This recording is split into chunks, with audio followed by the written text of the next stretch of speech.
Bom, pessoal, então vamos lá. O tópico de hoje é juventude, cultura juvenis, tá bom? Dentro do tópico cultura e juventude e sociedade. Bom, primeira coisa importante, pessoal, é pensar o seguinte: quando a gente pensa em sociologia, quando a gente estuda sociologia, a gente começa a desnaturalizar, né, alguns comportamentos dentro da sociedade, algumas questões sociais, justamente porque é isso que a sociologia faz, né? Ela olha para os nossos comportamentos dentro da sociedade e se pergunta o porquê da gente fazer, né, tais e quais comportamentos, tais e quais interpretações da vida e assim por diante. Bom, e dito isso, por que a gente começa a estudar essa parte em sociologia, né? Essa parte das culturas juvenis? Pelo seguinte motivo, pessoal. Quando a gente estuda do ponto de vista sociohistórico, ou seja, a sociologia da história, a história sociologicamente interpretada, a gente chega à conclusão de que o conceito de juventude, e aqui juventude a gente pode colocar mais ou menos como sinônimo de adolescência, né? Estende um pouquinho ali até os seus 20 e poucos anos. Muitos hoje já defendem que a adolescência já está se esticando para além dos 20 anos, né? Mas tanto o conceito de criança, opa, a Rosana está entrando, tanto o conceito de criança como de jovem, de adulto, de velho e assim por diante, seja lá qual nomenclatura você dê, é socialmente construído, tá bom? Se a gente voltar no tempo, uns 1000 anos mais ou menos, quando a gente olha as culturas, em geral, há um momento de passagem, né? Um ritual de passagem que marca a passagem da criança para a fase adulta. Então, não tinha muito essa coisa da adolescência, da juventude, né? Então, muitas tribos antigas, por exemplo, marcavam a passagem da vida adulta do menino, né, da vida de menino para a vida adulta, um ritual de caça, né, uma entrada para um determinado grupo da sociedade, aí obviamente vai variar de sociedade para sociedade, né? Então esses rituais são rituais de marcação que a própria sociedade desenvolve, né?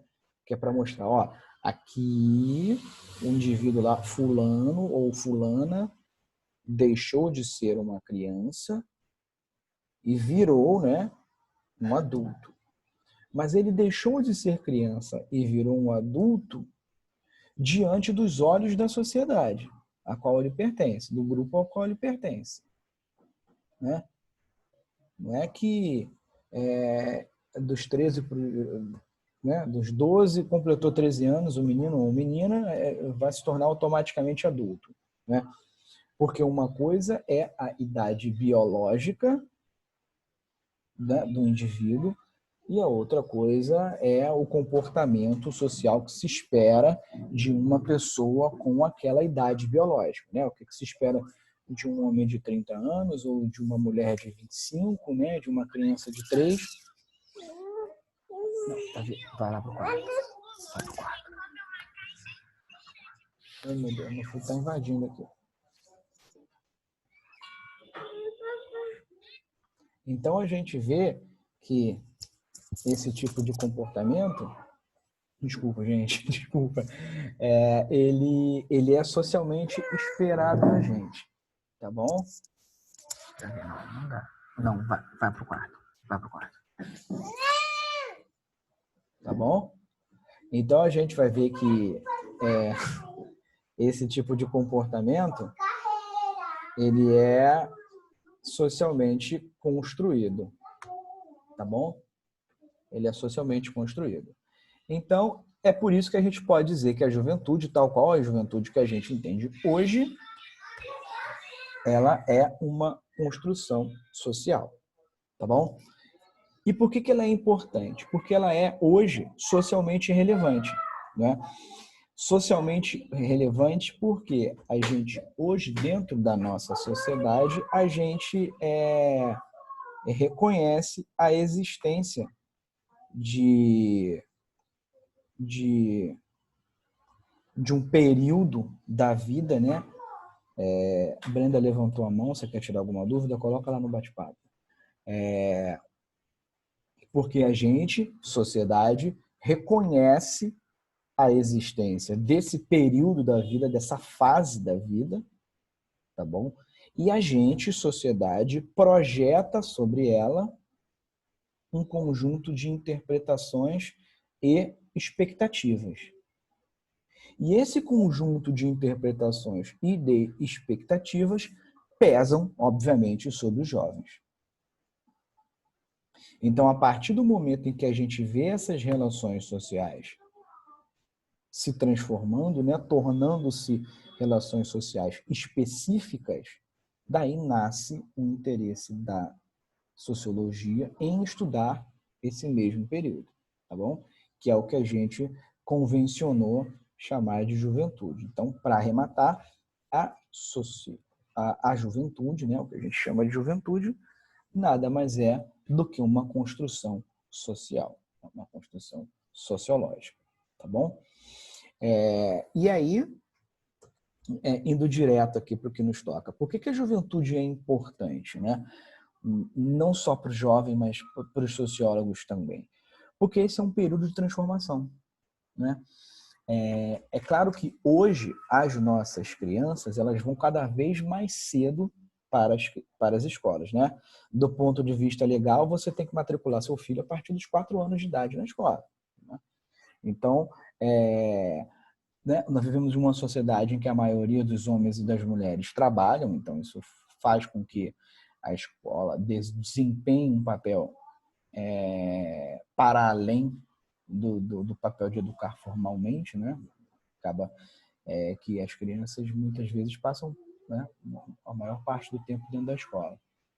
Então a gente vai ver que esse período da juventude, né, quando você está entrando ali principalmente na puberdade, né, a gente vê que começa a se desenhar um conjunto de expectativas diferentes também com relação ao, ao indivíduo. Então a gente vai ver que esses indivíduos passam por transformações e aí, em geral, aqueles rituais de passagem que eu tinha explicado para vocês, eles são rituais que acontecem ali no período da puberdade, né? Porque a puberdade era a transformação biológica do homem, né, da criança, para o adulto, né? O homem, quando desenvolvesse a maturidade dos órgãos sexuais, e os meninos também. Então, era mais ou menos ali essa passagem que está ali entre os 13 anos, né, em média. Essas transformações, biologicamente falando, elas continuam, né? Nosso corpo não mudou. Só que a gente vai ver que se inaugura uma fase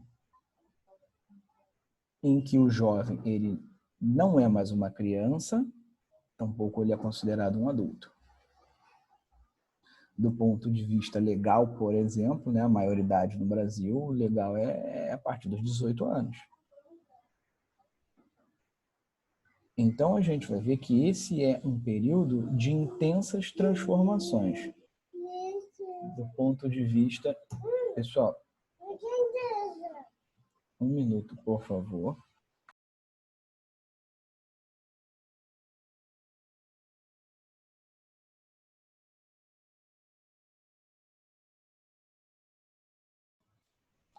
Oi, pessoal, desculpem. Então, essa é uma fase de transformações, né? Em que se cria novas expectativas em relação ao indivíduo. Então, a gente vai ver que, no caso da nossa sociedade, esse é um período em que começa a socialização do jovem que tem como objetivo criar um adulto funcional, tá bom? Então, espera-se muito desse jovem, né? Cria-se muita expectativa, né? Dentro de um processo de socialização, né? A gente já viu em sociologia que a socialização ela continua indefinidamente, ela não para quando o sujeito ele já está plenamente alfabetizado ou qualquer coisa do tipo, né? É um processo ininterrupto. E a socialização do jovem, então, tem como objetivo criar esses padrões de jovem aceitável, não é? Aí a gente vai ver que o que a gente chama de envelhecimento social, ele corre de forma paralela ao envelhecimento físico. Eles não necessariamente se bifurcam, se encontram ali, né? Então é possível, por exemplo, ver comportamentos de pessoas com 20 anos de idade, já que se tornam mais maduras, né? Assim, por N motivos, né? Desde o jeito de que ela, enquanto indivíduo, encara a vida, né? Do jeito que ela foi socializada e diante das circunstâncias sociais as quais ela é obrigada a se deparar, tá bom? Em contrapartida, a gente pode ver também pessoas com 50 anos de idade que não têm um comportamento maduro, digamos assim, que se espera de um indivíduo nessa idade. Então, não há, repito, correlação entre o envelhecimento físico e o chamado envelhecimento social, tá bom? Então, a gente vai ver que essas projeções, né, que se tem sobre o indivíduo, então é necessário a gente compreender, né? Então, como é que a gente faz para compreender a chamada juventude? A gente tem que olhar para a situação, né, desse sujeito ou a sua condição social, né?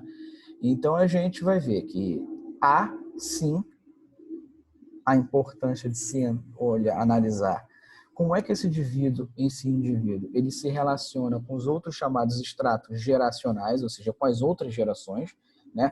Seja com os pais, com os avós, e para outras pessoas de outras idades, para além do círculo familiar dele, né?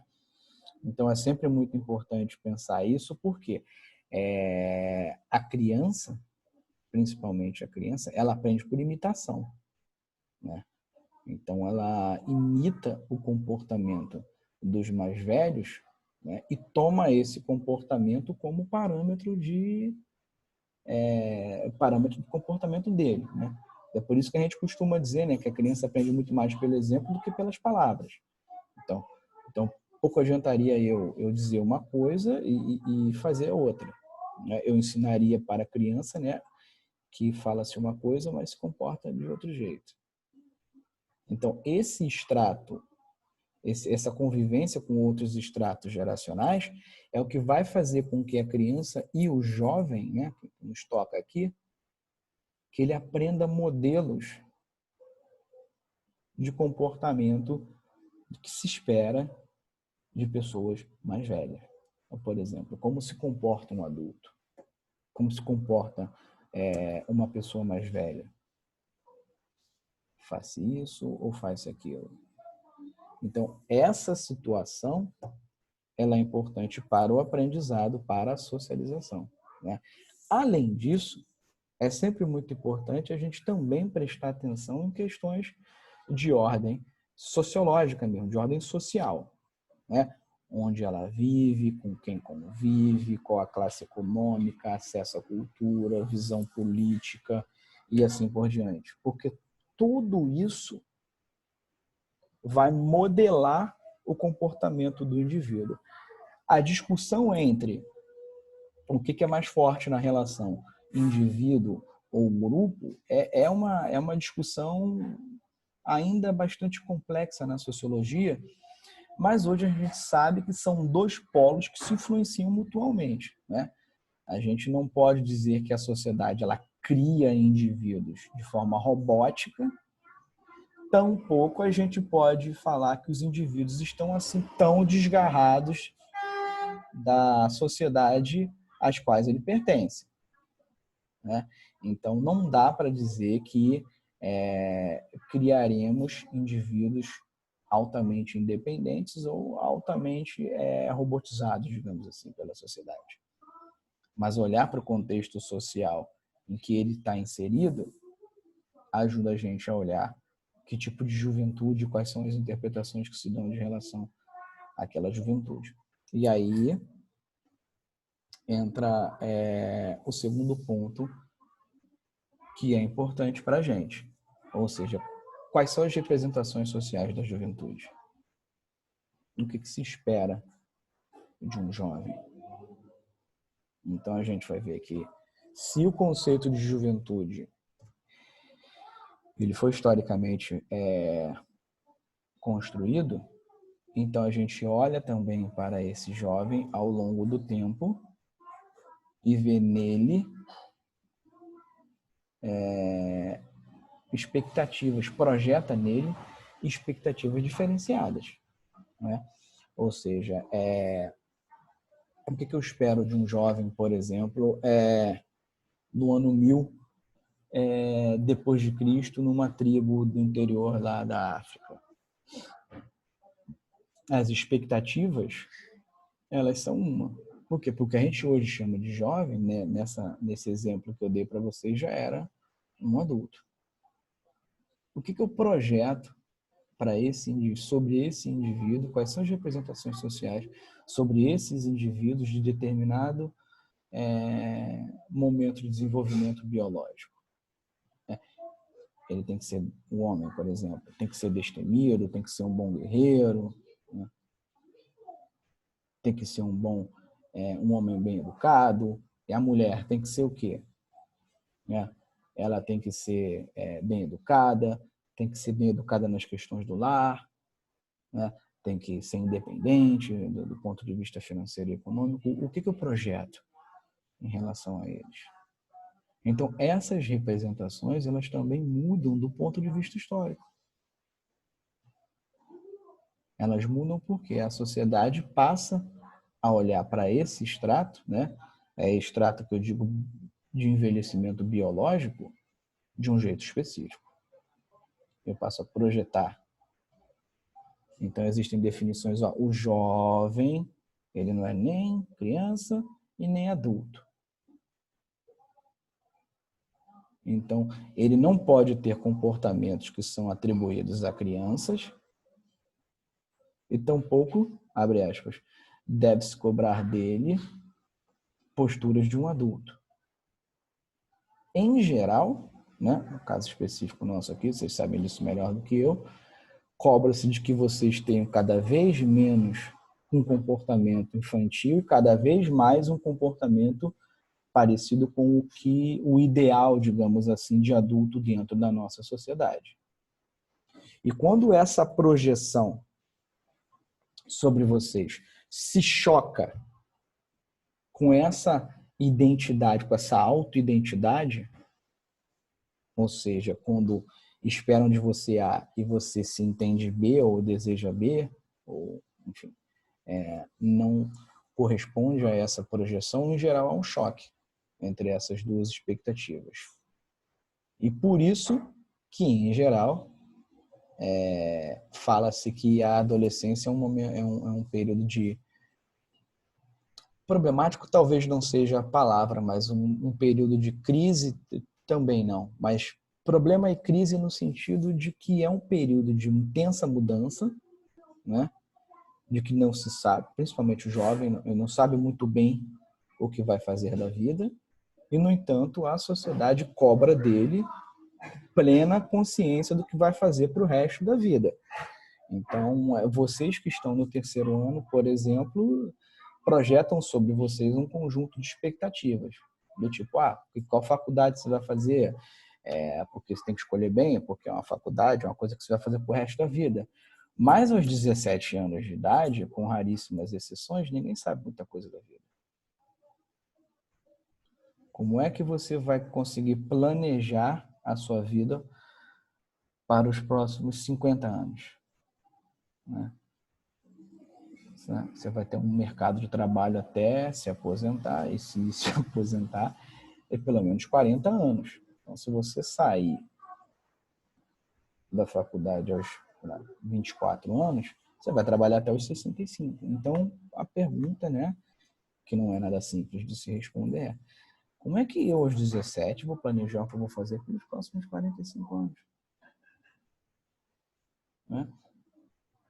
Diante de um mundo em constante mudança, só para desalegrar vocês um pouquinho, quando uma criança entra hoje na escola, quando ela sai da universidade, né, quando ela sair da universidade, espera-se que o mundo do trabalho, né, ou seja, o número de empregos, o tipo de emprego, tenha mudado algo em torno de 50% a 60%.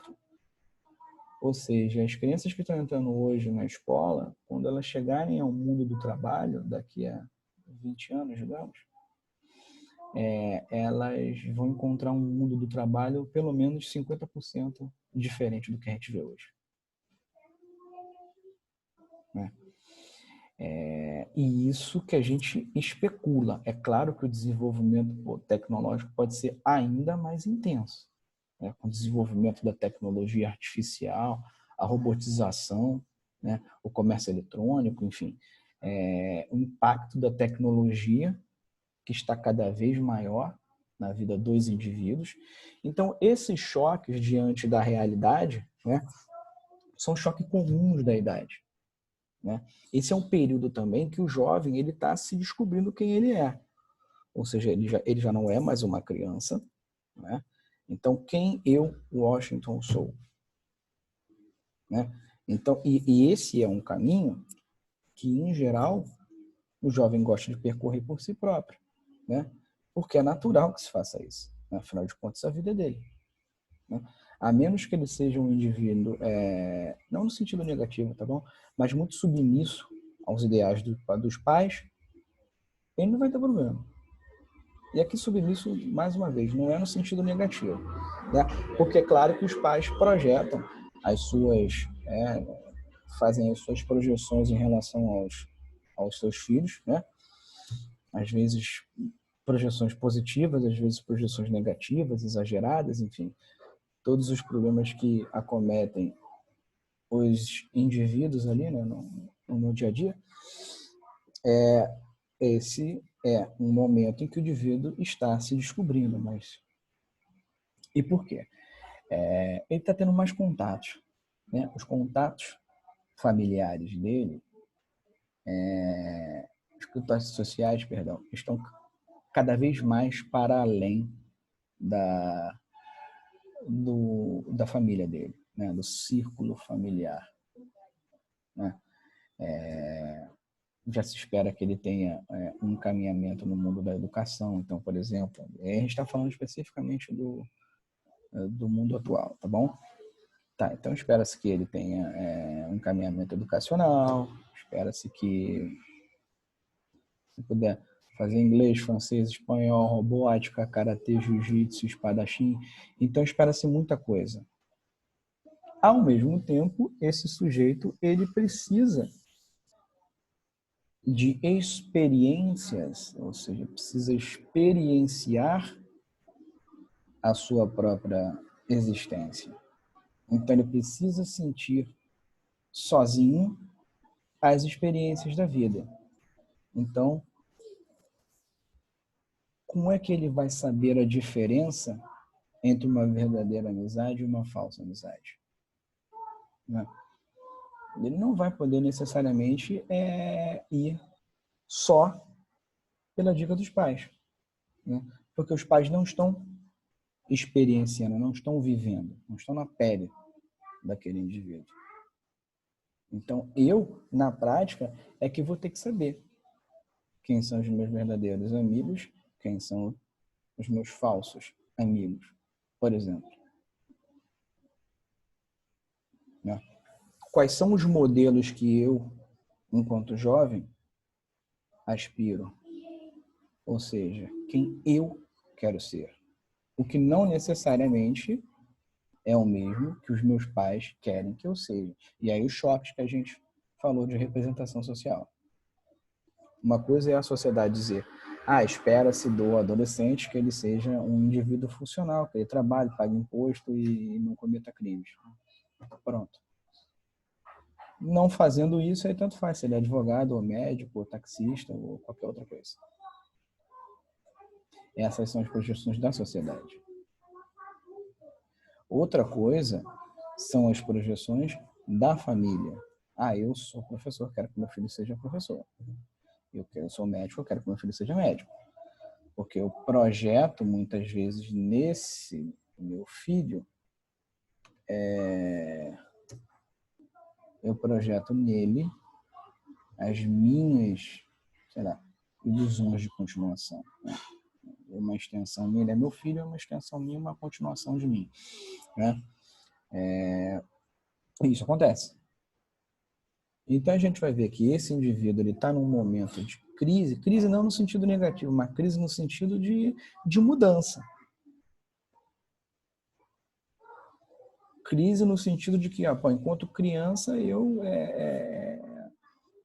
fui uma criança em que muito é tutelada, né? A tutela no sentido de alguém te ajudar a fazer as coisas, só que enquanto você é jovem, a tutela, a tendência, né, da tutela, quando se fala de uma relação saudável, né, do ponto de vista psicológico, a tendência é que a tutela diminua cada vez mais. Então, assim, meus filhos com 17 anos, eu não vou poder escolher a profissão deles. Não vou dizer não vou poder dizer para eles, faça medicina, ou astronomia, ou artes, né? Então, o que eu posso fazer enquanto pai é tentar ajudá-los a entender aí um possível mercado de trabalho, né? Um exemplo.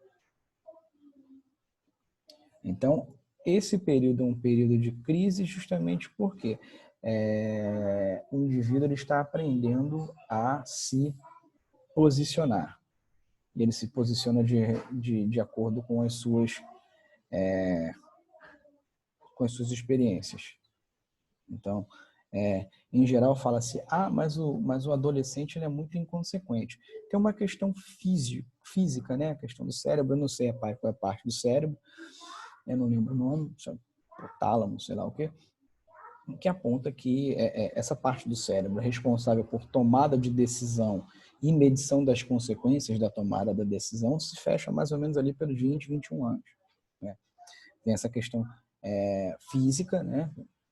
Química, que eu não tenho competência para explicar, mas do ponto de vista sociológico é fácil explicar. Assim, se eu não tenho tanta experiência, como é que eu vou medir as consequências das coisas? Né?